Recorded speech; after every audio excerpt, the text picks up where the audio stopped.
Bring your beef ribs, and we bring 2 onion, and we're gonna smash them. This is red onion on the rib, and we try to spread it all in every area. Okay, and let's season these ribs.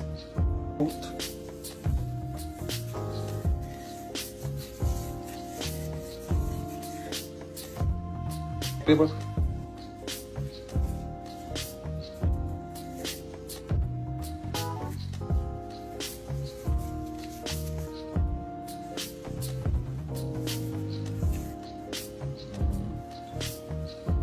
So we try to mix all this together.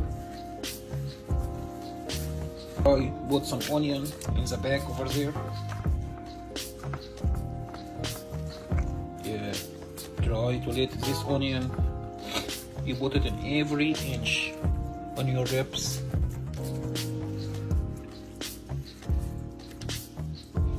And you have to keep it like that for about 30 minutes, and after that you put it on your charcoal when it will be ready. Yeah. So flip it one more time, and we try to make sure we put the onion in everywhere.